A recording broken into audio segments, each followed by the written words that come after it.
Hello, everyone. Welcome to Let's Talk with Tiff.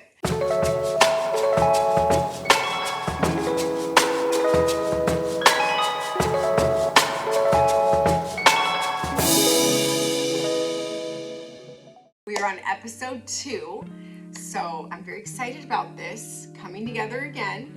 Thank you for joining. If you didn't catch my first episode, go ahead and catch that, because, I put a lot of heart into this stuff, the content, what I come here and teach and share with you guys. These are things that are very close to my heart, things that I'm very passionate about. So go ahead and check it out. But for today, you guys, we are getting into a spiritual formula that I'm working on, I'm developing.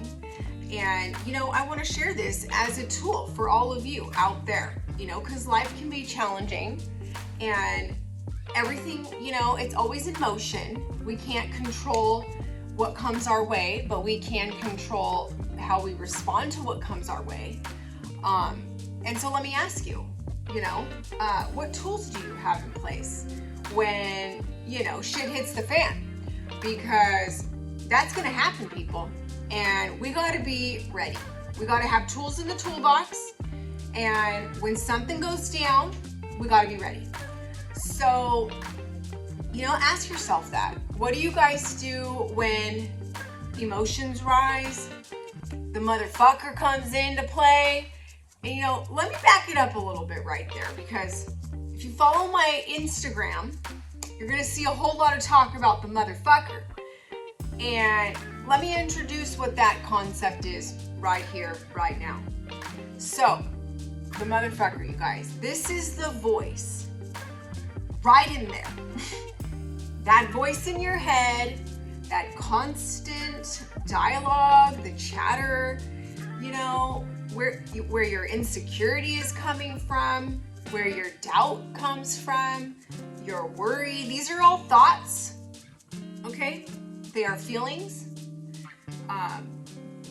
It's all happening in here. Thoughts, feelings, your emotions that come to the surface, your belief system. That's a voice inside your head. Your behavior, how you behave. This is coming, everything that we do out here is coming from what's happening right in here. So we need to remember that. And I refer to this as the motherfucker. Psychology will probably call this the ego. If you go a little bit deeper, we're talking the unconscious now. Okay, this is the largest part of our mind. It is happening for us all of the time. So it loves getting involved in your life. You will do things, say things that you're not even aware of. Okay, the way you respond, the way you react. Actually, no, back that up. The way you react, because when you're responding, you're actually slowing down. So the way you react to situations and circumstances, that's all coming from the unconscious. So pay attention to that. So when you hear me talk about the motherfucker, that's what I'm talking about. This thing right up here that is really out to destroy your life, ruin your relationships, and make you feel like you don't have it together, don't have enough. It's constantly going to be on the chase of more. It's never fulfilled. And some people, it comes in through the other side, the other door. And, you might meet individuals out there that really put off an energy of arrogance. Okay, and it can come that way too. So it can be very arrogance is fear-based, because if you peel back the layer of arrogance, what you're really gonna find is insecurity. Okay, so everything is dominated and it is coming through fear. Remember what I'm saying. Now that you know what the motherfucker is, who is constantly gonna be after you, because, when things are calm in your life, like, we cannot take our guard down necessarily for what this thing does inside of our mind. Because the moment you do that, remember what I'm going to say right now, it's coming for you. It is coming for you.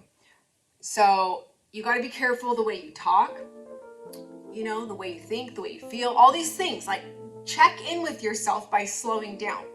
And the way I like to personally do it is I filter, all of these things that I just shared. My emotions, my thoughts, my feelings, my beliefs, my behavior, and my attitude. I filter them all through God, all through Spirit, okay? If it's not in alignment with that, which is love, well, we know where it's coming from. So, those are some of the things that I do. Now, let's go back to what we're talking about. And now you know what the motherfucker is. So back to the spiritual formula. Here it is. These are some tools. Our number one line of defense, our number one tool, you guys, is to pray. We have to pray. I believe that we can never pray too much, okay? And I just want to remind you guys what prayer is, okay? I'm not talking about a religious prayer, although you can do that. If that's what you love, do it. Do what you love. But what I'm really getting into here, it's about a relationship with Spirit, with God, something greater than you, because if it's you, it's the motherfucker, really. Okay? And you need to have that relationship, and it's about building a very close conscious connection with God. And that's what prayer is. It's an honest conversation, constantly checking in, running things by God, and just praying, letting him know what's on your heart. He already knows what's going on in there. He really knows both. But, really, we need to reflect here. It's in the heart, okay? That's where God, he lives there. That's his space. So prayer is our number one tool. And we need, in this formula, that is our go-to. So pray, and pray some more. I personally not sometimes, that's not true. I pray all of the time. Like all of the time, every day. I'm just constantly including God in my day and whatever I'm doing. And I truly feel more balanced throughout my day because of it. So there it is, prayer. Then God loves, this is number 2. God loves a hard worker. You need to work hard, okay? Hard work, and when you put everything into whatever it is, and you're coming with all of your heart, all of your soul, all of your being into something, whatever it is, you are going to get God's attention. God loves a hard worker. I don't believe laziness, if you suffer from laziness, or you're stuck in laziness and lack of motivation, coming from the motherfucker. We're right back to that. Okay? So sometimes laziness and, pure laziness can really be a huge character defect for some people. So, again, filter that through Spirit. Why are you lazy if you are lazy? Where is that coming from? Go deeper, because really, we should care. This is self-love, people. Like, working hard at something is a form of self-love because you're worth it. So, God loves a hard worker. We're going to work hard and you will get his attention. And I truly feel that when you take a step forward in the right direction, God will match your step double. Okay? But you got to be willing to work hard and, take that risk sometimes. Be vulnerable to doing it. Allow yourself to step into what's uncomfortable. That's what I'm trying to say. Okay, number 3, very important. Stay close to God. Okay, so let's break that down. What does that mean? Stay close to God, right? So, what I mean is, don't make decisions in your life, big or small, without him. Okay? Go to him and train your mind, train your heart, train what is inside of you to go immediately to him anytime there is a decision to be made in your life. Because why? God, it's his will for your life, and we would be crazy to not go check in with him. He's the one running our life. So don't make decisions without checking in with him first. And let me tell you, if you do this, be patient. God will answer you. He will answer you. That is a promise. He does every time, but you have to be patient and you need to pay attention, okay?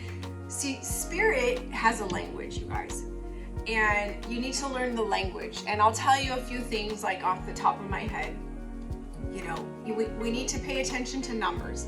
We need to pay attention to what other people speak to us, because that's probably God's number one go-to in helping somebody that prays to him, is he uses his people to help people.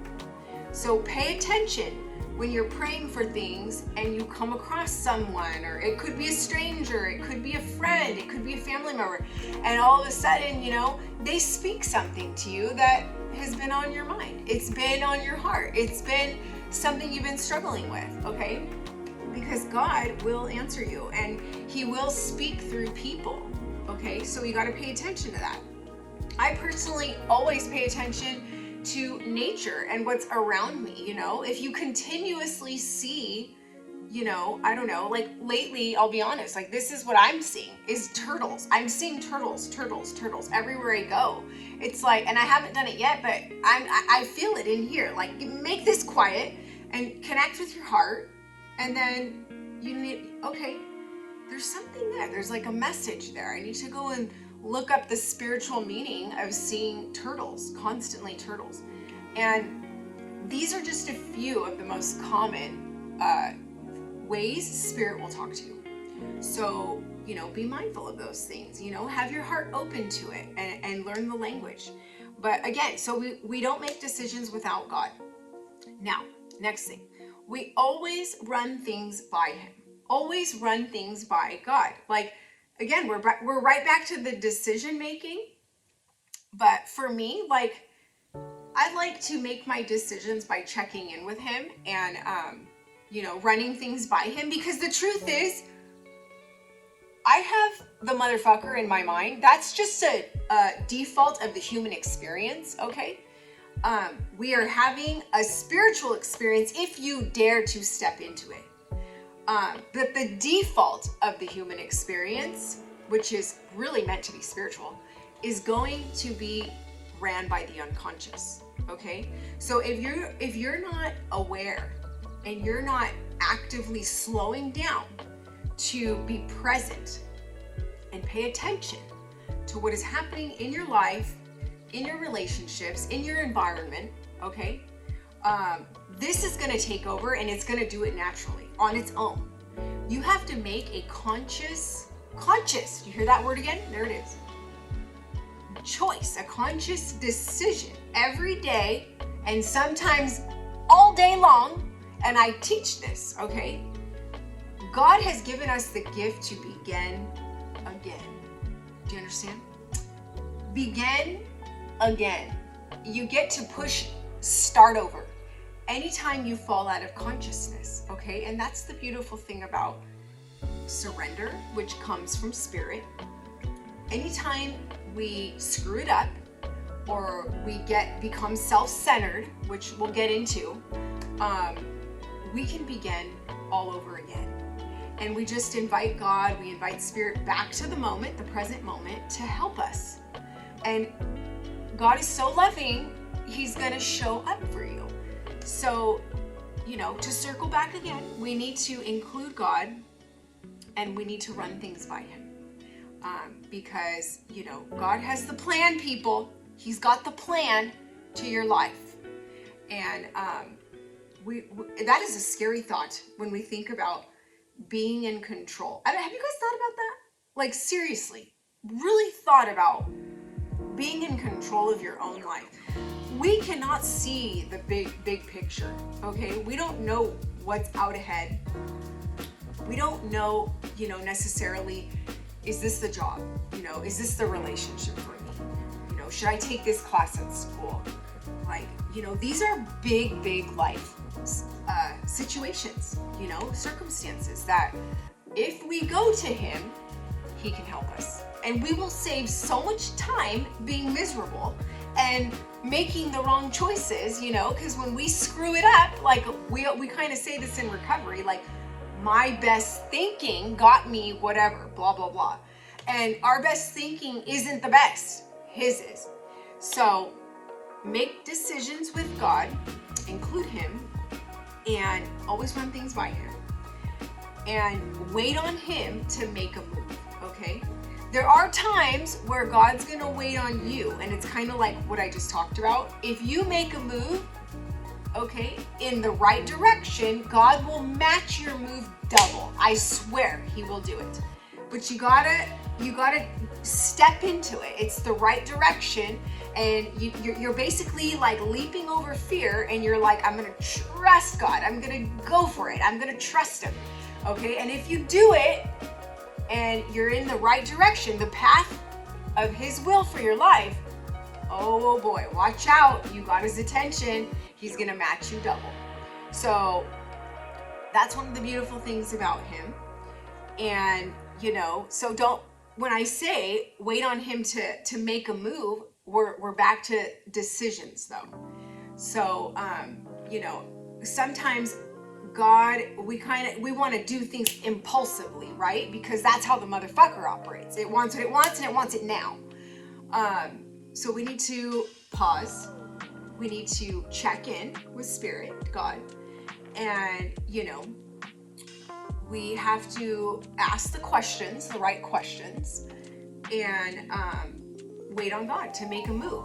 One of my favorite scriptures that I love, that I pray all of the time, is about waiting on God. And it's one of my favorite, you guys. And it talks about waiting on the Lord, and to be strong, and to take heart, and to wait on the Lord.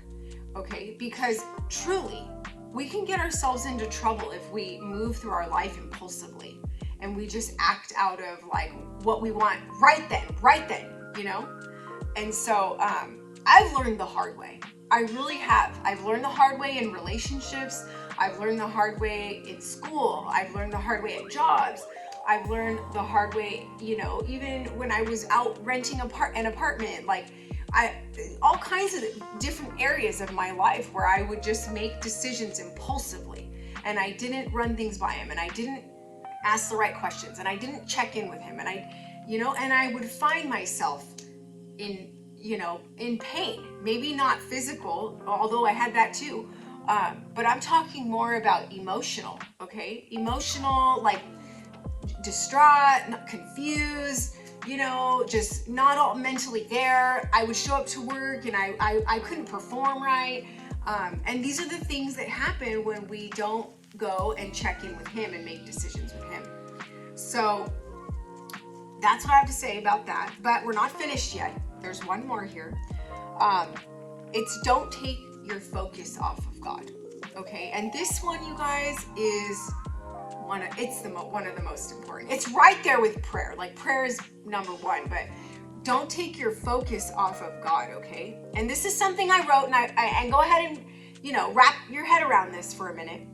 So you will never be who you truly are without focusing on the source. God is the source that provides all your beautiful personality traits. Okay, we cannot even begin to tap into our greatest potential without focusing our energy and our entire being on God first. Okay, so don't take your focus off of him, because the alternative to that is self-centeredness. That's what will happen to you. And how do I mean that? I'm not talking about being selfish. Oh no, it's much more complicated than that.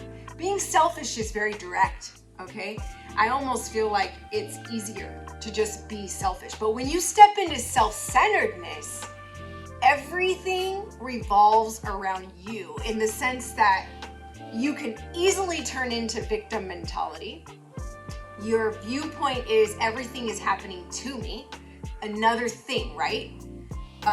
Whatever's going down, everyone has experienced some form of worry, stress in their life, right? That's right. Insecurity, doubt, all of these things, when you start to have feelings and you start to have thoughts that are moving in the direction of what I'm talking about, you are in self-centeredness, because it's all about, maybe the worry is finances and you just don't know how you're going to pay for this or that, or you have added expenses. You can easily fall into stress and worry, and you will immediately fall into self-centeredness, because now your focus in your mind is thinking about, how am I going to pay for this?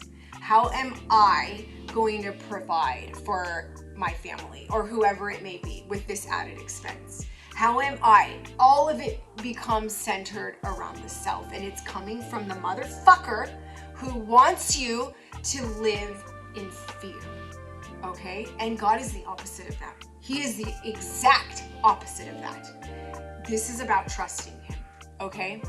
So this little formula that I'm whipping up, this is it right here, people. Like, if you want to live in the solution in your life and you want to step into peace, because really, I've asked people, okay, when you ask somebody, like, what is it that you're looking for? You may hear somebody say, I just want to be happy. But really, if you go deeper than that, what people are looking for is peace of mind. That's what they want. They just want peace, okay? And if you want peace and you really want to live in a place that is serenity, you're gonna have to go to God. Like, he's the provider of peace and serenity. Like, you're not gonna find it anywhere else. Listen to what I'm saying. And it's gonna require surrender. And it's gonna go deeper than that, because once you get into surrender, it's gonna require trusting him, okay? That's the only way. That's the only way. There are no shortcuts to this, none. So this is my experience. I know I went a little long today, but that's fine. This is what God wanted the message to be. And I always pray before I come here and I deliver, and I help teach, because I've really given him my life, and whatever he asks me to do, whatever the message is, I pray, I ask him, and then I try and be very natural about it and let whatever comes through come through. So I believe that happened right here, right now, and I'm happy. I'm happy for all of us that I got something out of it too. I did. Hearing this is healthy for me too, you guys.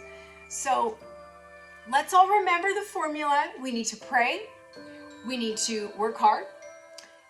We need to stay close to God. So we're talking about not making decisions without him, always running things by him. We wait on him to make a move, and don't take your focus off God, okay? Because why? The default is self-centeredness. So remember what I'm saying. Next time life comes, because it's coming for you. It's coming. That's happening. Put these tools, this formula, right into place, and let's go. Like, that's all I can say is, like, let's go. Like, with God, all things are possible. Like, he's got you covered. He's got your back. So that's how I live my life. It's beautiful. So thank you for coming on here and watching. I love doing these, and I'm excited. So appreciate it, guys. Thanks.